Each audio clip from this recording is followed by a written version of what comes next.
in all phases of our life. Fear is faith in the wrong thing. Fear is faith upside down. Have faith in the goodness of God in the land of the living. Have faith in divine love. Have faith in the healing things made you to heal you. The law of this woman's mind responded to her belief, for the law of life is the law of belief. What do you believe in? To believe is to accept something as true. Believe in whatsoever things are true, whatsoever things are lovely, whatsoever things are just, whatsoever things are pure, whatsoever things are of good report, if there be any virtue, if there be any praise. Believe in these things. The first step in building self-reliance or self-confidence is to believe that infinite power within you, which grows hair on your face, which digests your food, grows nails, grows your nails when you are sound asleep, and grows hair on your head. It watches over you when you are sound asleep. It governs your heartbeat, and all the vital organs of your body, and all the processes of your body are controlled by that infinite intelligence. That's what we're talking about. For example, if you cut yourself, it heals you. If you burn yourself, it reduces the edema, gives you new tissue and skin. It always seeks to heal you. That's the life principle in you, and you know you're alive. You know you have a mind, and you know you have that spirit, because you can feel the spirit of joy, of rapture, and ecstasy, and love when you look into your child's eyes. All these are invisible, yet they're real. So believe in that infinite power within you. Recognize and know that the self of you is God. That's your higher self, the living spirit within you, that was never born, will never die. Water wets it not, fire burns it not, wind blows it not away. It's eternal. It is the very life principle in you, through you, and all around you. The second step is to commune regularly with this infinite presence and power, and have a vision, realizing you go where your vision is. And your vision is what you're mentally looking at, what you're giving attention to, what you're thinking quietly, silently, and feelingly at this moment. That's where you're going. And that's what's going to happen to you. Let your vision be on abundance, right action, inspiration, and divine guidance. And you will become like the perennial mountain of snow, which when melted by the heat of the sun, flows downward like a river of life, giving nourishment and sustenance to the valleys. What difference does it make if you have floundered and failed many times, now that you know the divine presence indwells you, and that the infinite intelligence and infinite power and the infinite life principle is the God presence within you? You know it responds to you. It wants you to be happy. Stir up that divine gift within you. Wake up the sleeping giant within you. Trust that creative intelligence within you. More so even than you ever trusted your human father or mother. When the thought comes to you, I cannot do this, affirm. But the divine presence can. It's infinite presence. It's the infinite power. There's nothing to oppose it or challenge it. It is almighty. If the thought comes, look at all the difficulties and obstructions, realize and know, and say boldly to yourself, infinite intelligence and infinite power knows no obstructions, delays, or impediments. Find an affirmation which counteracts all your negations, and your life will become more blessed and beautiful through the years. You will find your obstructions and challenges will be transformed into opportunities.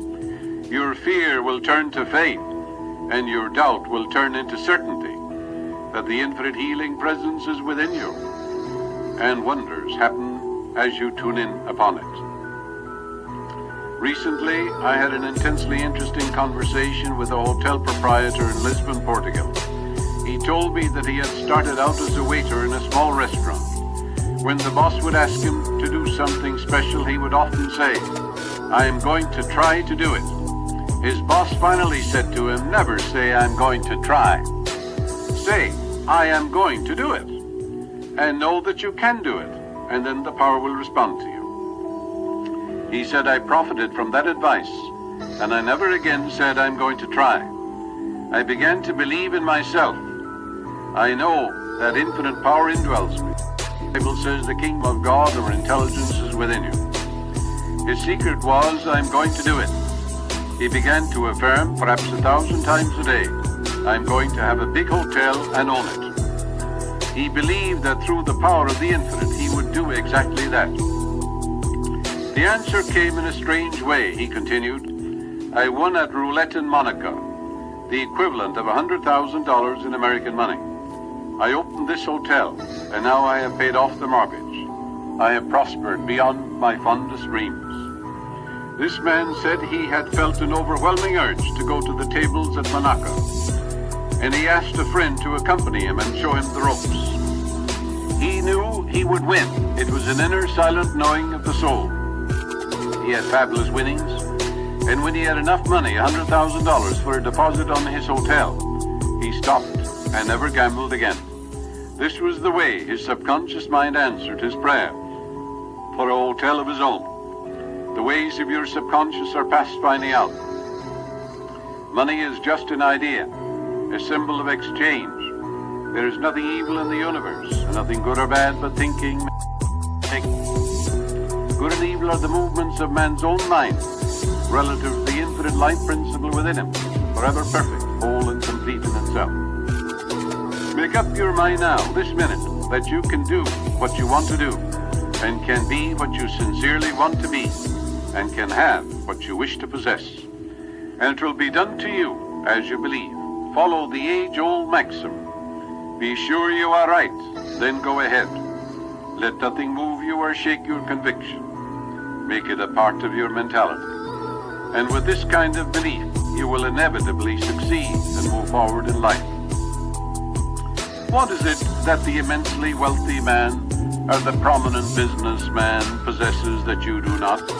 Only one thing. It is self-reliance or self-confidence. He believes in himself and the powers within him, both of which, of course, mean the same thing. Self-reliance or self-confidence are one. Confidence means with faith, faith in a principle, in the powers of your mind, just like an engineer has faith in the principles of mathematics, faith in the principle of strain and stress. You meet men and women who have reached the top of their professions. They're successful in the art of living. They have marvelous homes. They have wonderful children. They're contributing to humanity in countless ways. They're successful in their prayer life, relationship with the divine, relationship with people. All this is due to their implicit trust and faith. Power win them. They place their whole reliance on that infinite guiding principle, on the divine love and the divine protection in all ways. Their words, actions, demeanor, and general attitude radiate power and confidence, and thus win you respect the first time you meet them. Last year I interviewed a man at Hilo, Hawaii. He was very wealthy, but he sadly said to me, "I'm nobody. No one cares for me." Frankly, no one did, for the simple reason that he did not respect or care for the self within him. He was down on himself, and if you're cruel or mean to yourself, others will be cruel and mean to you, for as within, so without. This man was down on himself, even though he had vast holdings of real estate and large bank deposits. I explained to him that he was constantly criticizing and belittling himself, and that doing that, others must treat him the same way. And that if he expected to accomplish precisely nothing of himself, neither would anyone expect any more of him. For as within, so without. The inside controls the outside. I pointed out to him that the riches of the infinite were within him and all around him. Shakespeare said, "All things be ready, if the mind be sold." All he had to do was to call on the infinite presence and power, and it would respond to his thought. He began to use some of the great eternal truths of the Bible, which I outlined for him as follows. "Know ye not that ye are the temple of the living God, and that the Spirit of God dwelleth in you?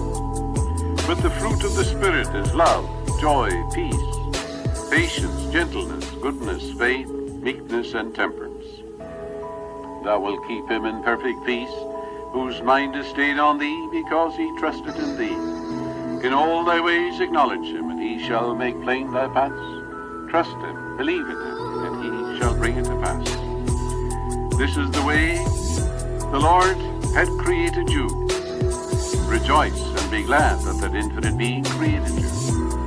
And know it is always with you. And it's capable of healing you, restoring you, vitalizing, and energizing you. And we know that all things work together for good to them that love God, to them that are called according to his purpose.